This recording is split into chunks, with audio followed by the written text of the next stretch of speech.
principal reto sigue siendo informar sin desinformar.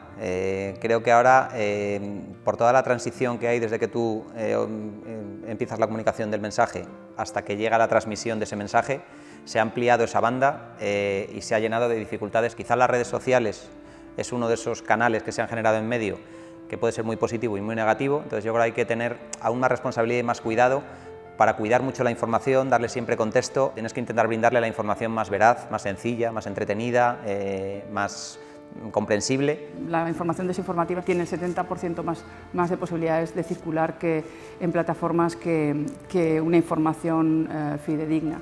Entonces, los algoritmos de las plataformas sí están capitalizando, monetizando estas capacidades que tienen las tecnologías digitales, pero todavía no se ha llegado a la fórmula de automatizar la verificación en tiempo real. Se tarda más tiempo en verificar y en dar con quién está detrás de la desinformación y qué es lo que hay detrás de eso, que en simplemente en darla, ¿no?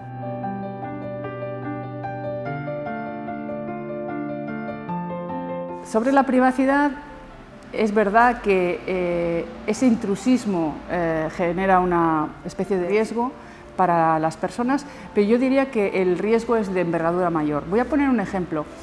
A principios del 2021, el gobierno de Holanda tuvo que dimitir en masa por un sistema algorítmico que discriminaba contra familias vulnerables en barrios pobres. Estamos hablando de derechos humanos, no solamente de privacidad. Nos ha advertido Naciones Unidas que estamos caminando hacia un sistema social en el que las decisiones de quién recibe una ayuda, una pensión, cuánto se pagan esas pensiones, se decide por sistemas algorítmicos. Y es muy arriesgado. ¿Por qué? Porque todas estas plataformas y también los datos que se utilizan para entrenar sus algoritmos tienen sesgos y pueden tenerlos, y se ha verificado en muchos casos que esos sesgos perjudican precisamente a las personas más vulnerables. Entonces, no estamos hablando de que mi privacidad va a ser violada, va a haber intrusismo en mi vida para venderme calcetines. Estamos hablando de que mi pensión depende de un algoritmo que puede incluir sesgos. Tendría que haber más una comunicación mayor o una inserción mayor de otras ciencias en la ciencia de datos. ¿Por qué? Porque estamos hablando de decisiones algorítmicas que afectan a personas. Entonces, deberíamos tener más sociólogos, sociólogas, psicólogas, lingüistas, expertos y expertas en comunicación, filósofos, filósofas, trabajando de la mano de científicos y científicas de datos para que estos estudios no sean solamente una forma de ver qué se puede hacer con los algoritmos y los datos, sino ver qué se puede hacer con los algoritmos y los datos para mejorar la vida de las personas. Yo creo que hemos avanzado mucho en este terreno. Yo siempre he dicho que hay, creo que la formación en comunicación debería darse en casi todos los ámbitos de la vida, laborales. Especialmente en ciencia y en salud creo que es muy relevante que los profesionales que trabajan en ciencia y en salud conozcan cómo es el circuito de la comunicación y sepan comunicar, reciban cierta formación. Yo creo que esa formación tiene que venir incluso de base, desde los colegios en general, pero cuando llega a la especialización y eliges una carrera, sea medicina, sea biología, etcétera, etcétera, química o cualquier cosa, tiene que consolidarse. Con lo cual hay que incluir formación en comunicación ligada a esa especialización. Las universidades son un entorno ideal para hacerlo, yo creo. Si fuéramos capaces de que el contenido de comunicación impregnara un poco todo el grado, todo el contenido, creo que saldríamos todos ganando.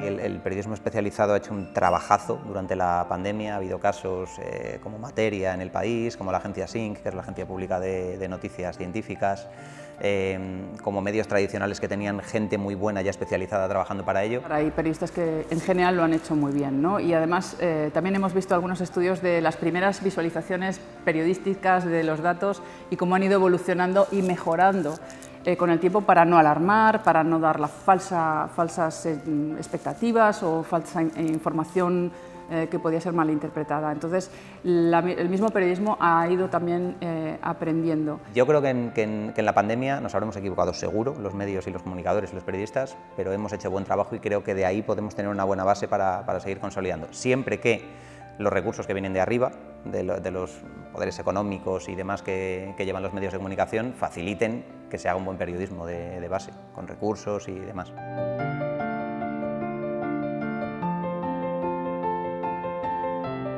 La ciudadanía se ha involucrado en hacer análisis de datos y hemos visto pues, en Twitter, por ejemplo, personas que tenían conocimientos, sin duda, ¿no?, que han puesto a disposición de la ciudadanía sus conocimientos para analizar datos y visualizarlos de forma que pudiera facilitar esa toma de decisiones diaria. Yo creo que ha sido, en ese sentido, pues una de las pocas cosas positivas que ha tenido la crisis. Creo que todos los datos y todas las métricas que tengamos disponibles para analizar,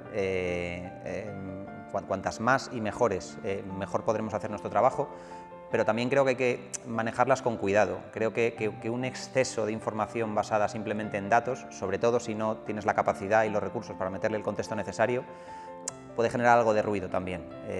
Lo hemos visto en la pandemia, era fundamental que la gente conociera los datos, pero quizás ha generado una sobreexposición de los datos, una excesiva necesidad de recibir datos continuos que a lo mejor tampoco habían variado tanto o que a lo mejor tampoco eran tan indicativos. Entonces, hay que tenerlos ahí, saber manejarlos, pero luego conseguir que la transmisión sea un poco limitada, que tampoco generemos una sobreinformación y un ruido excesivo en torno a los datos. Pero tienen que estar disponibles, por supuesto, para que periodistas y comunicadores los manejemos.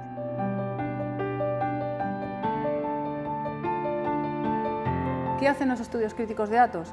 Pues, por un lado, estudian la política de los datos y la economía de los datos, es decir, ¿quién está detrás de las plataformas? ¿En dónde se sitúan las plataformas? ¿Es normal que la mayor parte de nuestros datos se manejen desde empresas, corporaciones que están en Estados Unidos y en China? Estas empresas no paguen impuestos en nuestro país, por ejemplo.